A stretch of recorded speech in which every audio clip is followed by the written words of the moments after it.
Alright.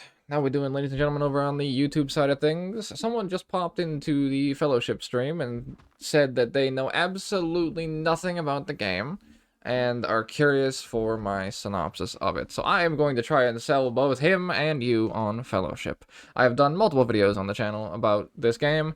I've covered pretty much everything that I can so far, top to bottom, so if you're curious about anything that I talk about, there's probably even more information on the channel somewhere. So, with that being said, he wants me to start with what it is. So, Fellowship is the best parts of every game you've ever hated. Every game you've ever loved to hate. Let's put it that way. League of Legends, Path of Exile, ARPGs, World of Warcraft, roguelikes, everything that's ever kicked your ass, everything that's ever given you very good build craft, everything that's ever given you a hero system that you love all the characters in and actually enjoy playing them all, but you have to one trick because some Korean booster will kick your ass otherwise. All the bad parts completely cut out, only left with the good parts all mashed into one game. So it is a MODA. It is trying to coin a new term, a new genre, which is its own entire endeavor, which is what if you took League of Legends but took the Korean boosters out? Fuck, I can't handle myself sometimes. Making it so that they have solved one of the hardest problems in gaming. They have made it so that smurfing is actually an advantage for everybody involved. I, in low contender keys, which is base difficulty, have played with people in Paragon tier at the top of the leaderboard, and it was advantageous for everyone involved because of the way the game is structured. So, what winds up happening is you hit contender here, and you will queue into a random key. Now, I have the privilege, since I'm in a full team, to be able to pick the key that I do. So in this case, I can pick which dungeon I go into. So it is a game where you take a team of 4, or a randomized team of 4, or a structured one, into a dungeon. Think World of Warcraft, LFR, or LFD, or, Dead Mines, Ragefire Chasm, those sorts of things. The things everyone's done. And you queue for it, you go into it, you clear through the dungeon with a kill score percentage on the right-hand side. You need to make sure you kill just the right amount of enemies, and then you go and you kill the boss. After you kill the boss will drop a chest. The chest can kill you if you stand underneath it, which is an absolutely amazing feature I hope they never remove. And when you kill that boss and loot the chest, you'll get a randomized piece of loot from the dungeon's loot table and from the game's loot table across the board.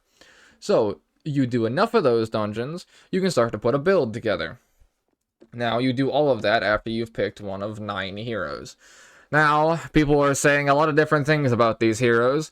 They're saying, they're all DEI hires, they're all inclusivity characters, they're yada yada yada, And the irony is that the Black Dwarf is the least played character, so all of their arguments are kind of falsified at that point, unfortunately.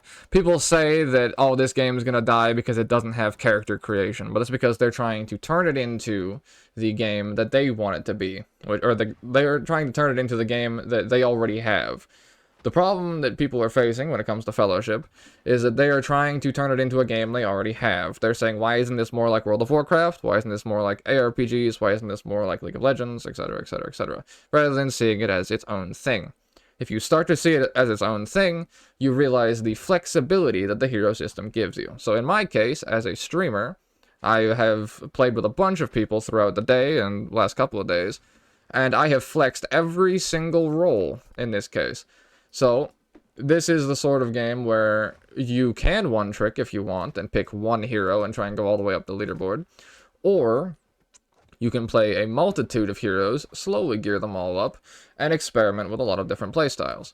So, in my case, I've slowly geared through Helena, I've geared up my Alarian, and then I've also geared up Vigor. I'm also working on Sylvie slowly.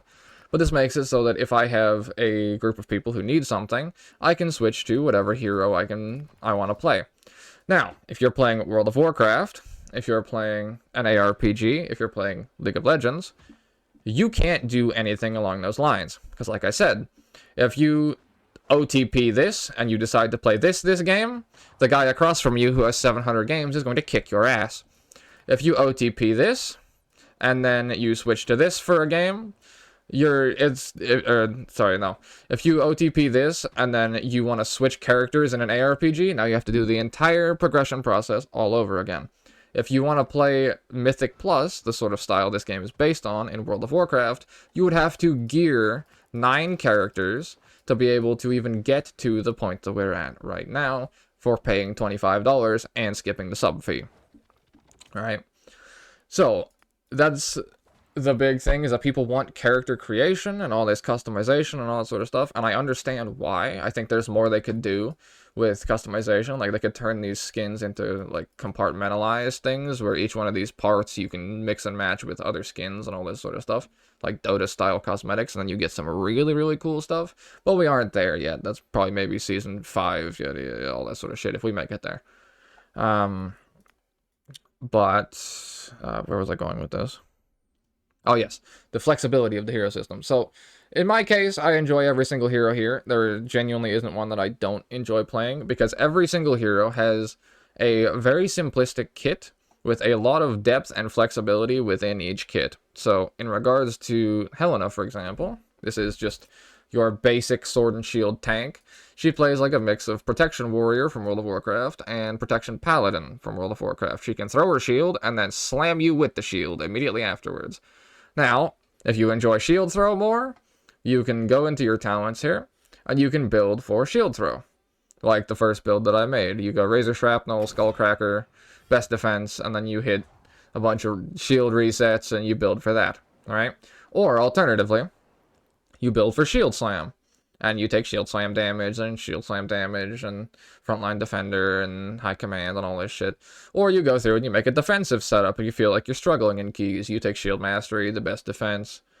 You take Frontline Defender. And yeah, you can have more than one talent on one row. It looks like the Miss of Pandaria system, but you can actually go across rather than only down. So you can literally take all 3 in the same row. Right? Which is an absolutely beautiful change. Take care, my dude. GG's. So you can take stuff in the exact same row if you want to. So then you can pick whichever ability you enjoy using, and generally you can build around it. And then, on top of that, you can then take whichever ability you enjoy using, and then also gear for it at the same time. Now, so long as we don't let this game devolve into a turbo meta tryhard fest from the World of Warcraft players who are going to sim the shit out of everything and then say my favorite streamer runs it like this, you shitter, run it like they do, or get kicked from my key. As long as we don't let it get to that point, which I'm never going to do on my streams or anything like that at any point, I'm going to try and keep it as wholesome as I possibly can, because I'm going to play meme builds, and if you don't like it, fuck off.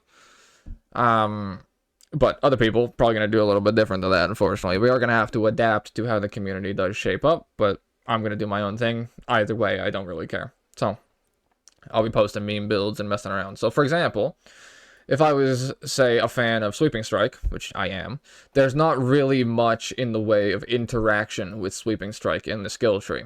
However, this is where the fun part starts, because I personally enjoy being more creative in a box than having hundreds of options. If you have hundreds of options, you wind up in a scenario where it's just a numbers game, right? You can put the entire system into a fucking calculator, and something's going to come out with just the highest damage result, right? Whereas, if you have a smaller system, you can pick something stupider, and then find fun interactions with it. So, in regards to Sweeping Strikes, okay, sure, there's no real talent interaction outside of 1 point, which will reduce things' attack speed and make your Power Strike deal damage to them, but Sweeping Strike's a bleed. Bleeds tick faster with haste.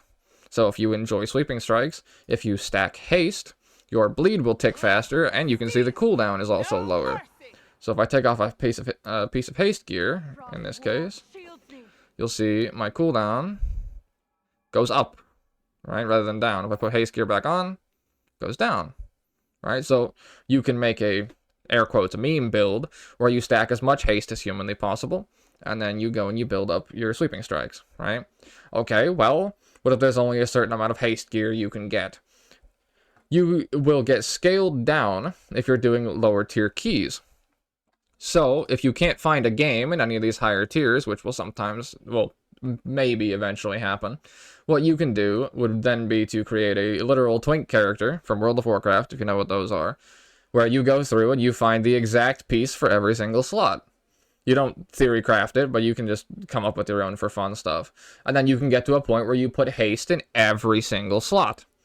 Then you combine that with the gem system later on in, which allows you to get stuff like extra spirit and relic cooldown reduction and flat stats, and like there's a whole bunch of things in here. 9% haste each time you deal damage or whatever have you, right? And you slot these into your gear because gear in Champion Plus can roll with gems.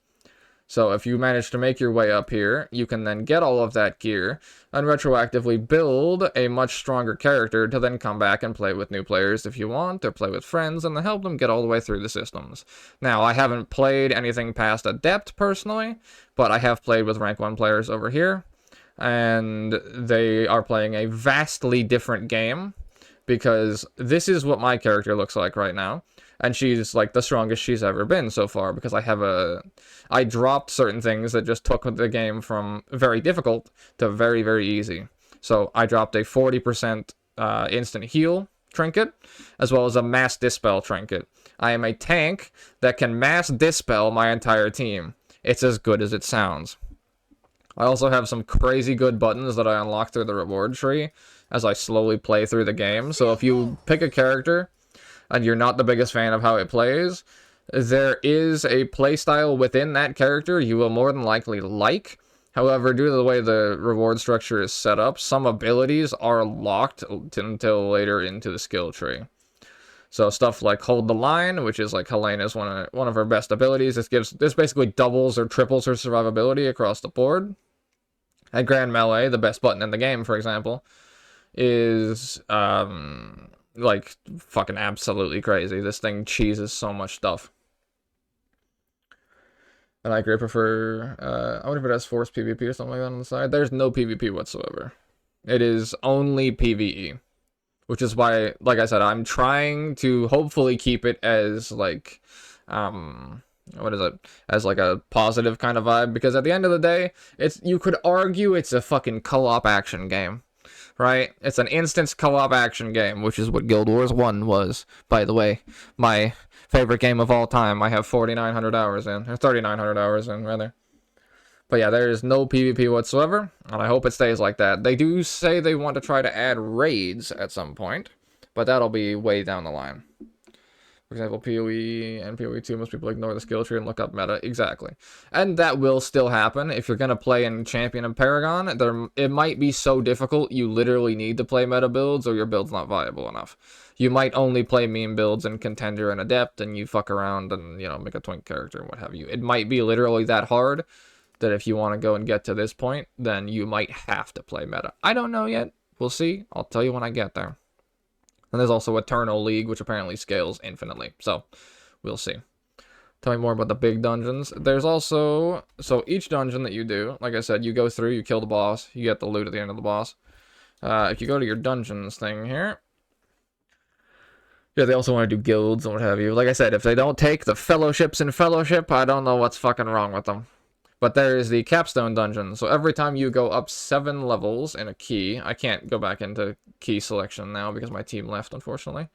But when you get to +7 on each of the different difficulties, each one has basically a mini raid. Let's put it that way, where you go in and you kill 3 bosses instead. Very fucking hard keys. I've bricked this one multiple times today with people who were relatively good. Just because we don't have good enough gear yet.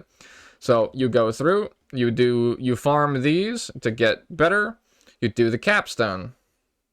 And then you go into Adept, you do all of these on Adept tier, you go into the capstone. Then you go into this, you can fucking cycle it again, go into the capstone as you're building your character and, you know, building it up that way. So it's like, you've got the roguelike replayability of the same things different ways because you're playing with different players, running different builds, with different trinkets, different tools, different tank paths, different healer styles, different play styles, different gear sets.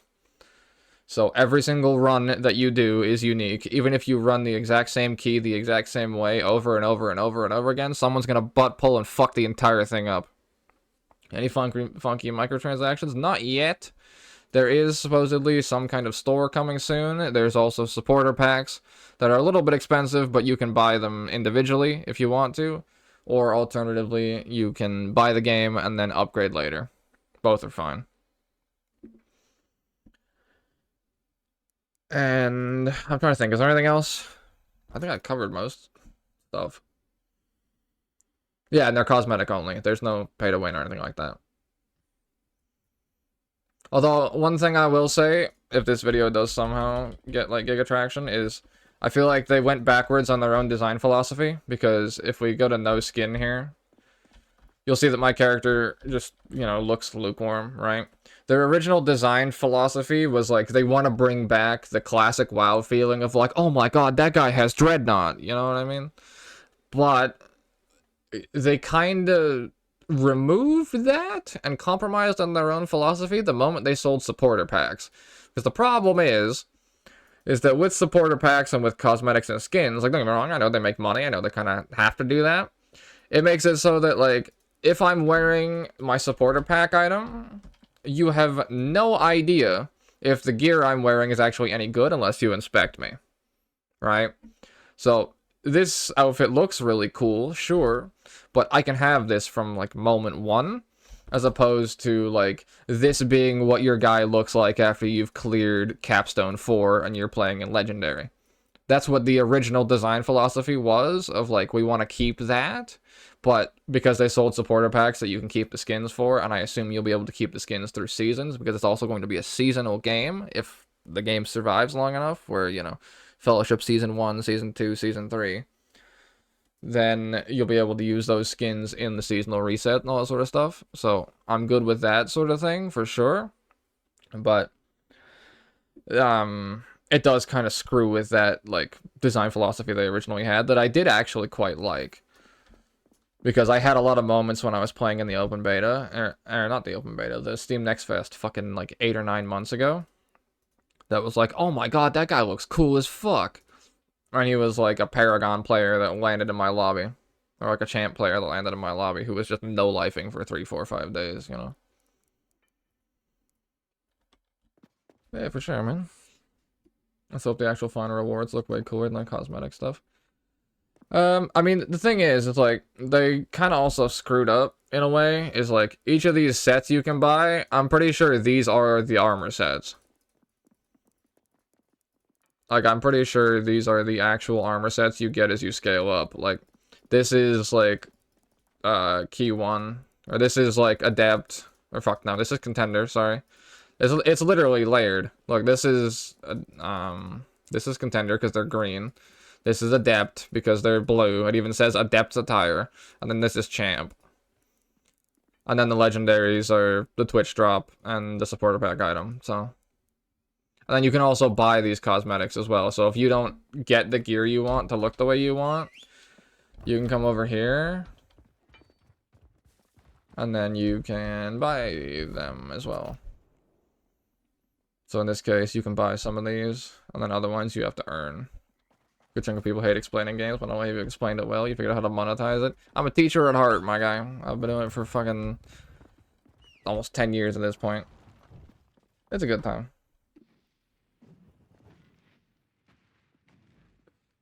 So, any questions? That was just kind of my, like, rant.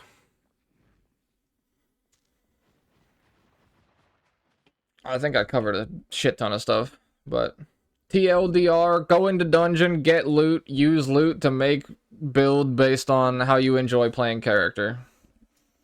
Pray you don't run into World of Warcraft tryhard elitist who says run key like my favorite streamer or KYS. In 2 to 3 months, when all the WoW players go and play Midnight, I think it's like a few months from now, we'll have die-hard leftover Fellowship players, and hopefully we'll be like Fallout 76 and be chill as fuck. And just do our own thing. But yeah, that is Fellowship. If you do pick it up and you are curious about it, there is my friend code on screen right now, because I am playing with viewers pretty much anytime the stream's on. So feel free to add me in a game to do that. Go to friends, go to add, and then paste the code right here, or type the code in. And then I will try to run some keys with you, whether I'm tanking them or healing them or whatever have you. That is the flexibility of the system. As long as you have 4 people in the team who are willing to flex, I can tank, I can heal, I can DPS, I can, you know, whatever have you. And we're at the point right now of, like I said, it is early access, but it is early access for a hero game. League of Legends started with a very, very small roster. League of Legends now has 150-something fucking heroes. I know, because they used to kick my ass on a regular basis. That's what happens when you play fucking AD carry and you're a walking bag of 300 gold. However, this is, like I said, a hero game where the flexibility within the design of each hero goes immeasurably in depth. How you doing, Hayden? It's been a while. Hopefully you're doing well, brother. So, what I said about Helena, for example, there being 0 interaction with Sweeping Strike, and yet you can stack so much haste, you might be able to make something that doesn't suck entire dick. Think about that with every ability of every hero here. So yes, you only have 9 heroes, sure, but you have 3 ways to play, 4 ways to play, 5 ways to play, 6 ways to play. I'm fucking ballparking, you know what I mean? Right? So yes, you have 9 heroes, 55 ways. Right? And then on top of that, like I said, you have the flexibility to, within a team, adjust based around who you're playing with, or if you're solo queuing, you then also have the flexibility of going, I feel like doing a key of tank today. I feel like doing a key of healer today. I feel like doing a key of DPS today. And then you don't lose your progress when you switch heroes either. You don't lose your progress, and you basically gain on both sides. So Fellowship is the kind of game where the more you play, the better everything gets, and the easier the game gets across the board. Well, unless you push into higher keys, and then it gets harder and harder and harder, but, you know. That's where you push into higher keys, you want to clear higher keys, so since you want to clear higher keys, you spam lower keys to get the gear, to upgrade the gear, to take on the higher keys. Repeat. Now, it is a bit of a risk and a gamble, because the advantage you have with roguelikes and ARPGs is that they're single player, so you can do, like, the entire process yourself. Like, I used to be top 500 in ARPGs, and I would do the entire process myself. The only thing that stopped me from doing, like, a ladder push and Fellowship is, like, you need a static to do a ladder push. So don't look at Fellowship as a solo player as, like, a competitive endeavor, because you're not going to be able to really ever compete, because when you're playing in group play, you get to pick the dungeon. So if you're solo queuing in Fellowship and you're trying to go for a solo queue ladder spot, you are absolutely fucked, because you're playing against people who are able to pick a dungeon and target farm for their best characters. So for example, the gloves I have here give a set bonus, 3% expertise, 5% max health. These drop from a specific dungeon. If you're queuing, you queue random dungeons. You might not hit the same dungeon for multiple keys in a row. And on top of that, you then have to hit that random key, and you have to hit the random drop from the boss. Whereas 4-stack teams can chain farm the dungeon because they get to choose in the selection, which is something that might need to be addressed at some point. So that makes it so that actual full teams can go and chain farm something. Like there's a 2-set, for example, that makes it so you deal 15% more damage to low health enemies. So if you're playing double Tariq, who gets literally execute from Arms Warrior that only triggers at under 30%, and you know that you can target farm Stormwatch 6 on season start to be able to get those for your double Tariq players, who are then going to go fucking Mongo everything and upgrade them and keep it all the way into Adept and all this shit. Like, you can never compete against shit like that, right? Unless you come to playing with viewer stream and we build a static out of people from the stream. And then we can see if we can actually push up leaderboards. Alternatively, Fellowship is also a game that will progress with the community itself. Whether that's going to be a good or bad thing will be something that we will find out in time. So for example, right now, because it's day 3, this is arguably the best time to get into Fellowship, because yes, there are tryhards in Champ and Paragon who've arguably beat the fucking game already. But most of the community is down in Contender here. This is where we're all starting out, we're all shitters, we're all learning, what have you. However, by week 2, week 3, those Contender players who've stuck around and geared might wind up all in Adept. So yeah, you might not be able to find an Adept key right now, But in a week from now, everyone might be geared to the standard that now we're not playing in Contender anymore. The average bulk of players is playing in Adept. It's like I was saying to the stream, is like right now, it's, yo, can you take my Contender? Can you take my Contender? Can you heal my Contender? Yo, come play my Contender. Please, please, please. I don't want to sit in queue. Right? Whereas next week, it'll be, yo, you want to do some Adept? Can you tank my Adept? Are you geared enough for my Adept? You want to heal my Adept? Can you DPS my Adept? Please? Anyone? Anyone? And then, like, you know, 2.5 weeks, it's like, champ keys? Anyone champ keys? Anyone champ keys? You know, like, oh my god, you're not in Paragon? It's 4 months later. What the fuck are you doing, bro? Why are you like this? You are captured. Thank you very much for the Twitch follow, Beansy99. Appreciate you. Many are also in Eternal. Yeah, I mean, most of the front page players are probably in Eternal, for sure. But like I said, they are WoW tryhards coming over with their fucking rank 1 statics, shilling the game to their community, which is nice because it's getting more people into Fellowship, but it is getting toxic World of Warcraft players into Fellowship, so it is a 50-50. It is an absolute crapshoot. Because this is the thing, is like, you get people who want... This is the other thing that I've realized, is that people don't want other games to succeed, they want their game to dominate the market. So that's why there's so many fucking doomers around Fellowship, is because there's the potential it could be good. So if we shut it down before it gets good, then we can still say World of Warcraft is king and our game is the best. They don't give a shit about healthy competition. They don't give a shit about other people enjoying things. They give a shit about, I want my game to be the best. I don't want to hear about your game. Your game is clogging up my fucking feed. Get it the fuck off my feed and get back to my game. And keep in mind, those World of Warcraft players who have come over are also going to leave Fellowship. Guaranteed. World of Warcraft is their income source. They are going back on midnight immediately. Because to play Fellowship for a lot of them, as much fun as it is actually an income loss. Because Fellowship is a much, much smaller game than World of Warcraft. So think about it like this. All of the major streamers who are playing Fellowship because they absolutely fucking adore it are taking an income hit because of how much fun they're having. And if that doesn't sell you on it, I don't know what will. I didn't think about toxic players looking at your gear, item level, and kicking you out of group. You cannot be kicked from group. In Fellowship, the option to kick from group does not exist. Now, tanks will leave if they don't get the key they want. That's about the only control they have. But I think the way that probably gets addressed is like when you go into quick play, eventually I think just the tank is going to get to queue, or is going to get to choose the dungeon. Because that's probably a change that has to be made eventually. Because what's winding up happening in like a low contender and what have you, is people are just hitting play, not getting the dungeon they want, and then leaving. Because they can't pick the dungeon, they can't force queue.